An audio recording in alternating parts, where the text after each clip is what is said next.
Wano mu bitundu bya Uganda ebyenjawulo buli ekyeya bwe kituuka abantu bangi bafiirwa ebintu byabwe ebyenjawulo okugeza ebirime ng'obuzibu buva ku musana oguba guyitiridde. Leero mu kanyumiro kaffe ak'embeera y'ensitulambudde k'ekitundu ky'e Luweero gye tusanze abantu baayo nga balajana olw'omusana omungi nga bano beeraliikira olusozi olwa Kabulinga 15 Desemba okutuusa mu Gwokubiri. Yisima mu birunga mutuuze ku lusozi Walusa agamba nti buli ekiseera ky'olusozi luno ekyokwaka bwe kituuka abantu babeera mu bweraliikirivu anti ebintu byabwe bingi bisaanawo. Akuza omwezi nga 15 Desemba paka mu Gwokubiri nga 15 tatusubira omuliro olusozi lusawa nenda lubalwaka. Naye olumala okwaka tuba n'emirembe n'obuzibu tufunamu emmere yaffe eggwawo bulungi ate ne gavumenti esobola tugaa nti abantu beeno oba simanyi oba etumanya oba tetumanya ne tufuna loosi nnyingi nnyo naddala mu biseera bino.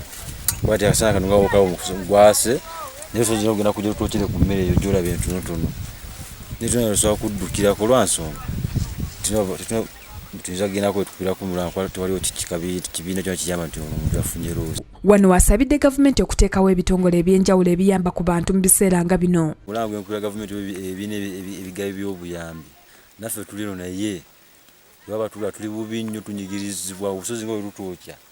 Sina nja kusobola kuddukira nsaba ekkamera naye ng'oluusi eggwawo nemala emyezi nga 6 nga zifunye emmere zingenda mu maduuka naye ate emmere yange nali ngitegese naye kasoli ng'omutono ne gumusanga. Ng'okyali kyetaagisa ndowooza mu wiiki nga 2 okuva kati era onoba oyiseeko ojja kusanga ebitundu ebimu nga kasoli oyo yayidde. Ate ye Haruna mu birunga naye mutuuze w'oku lusozi luno atubuulidde engeri omuliro guno we gutandikamu okwaka. Mu biseera by'omusana omuliro ogwo tegubeerawo buli kaseera wabula bibeerawo mu biseera by'omusana.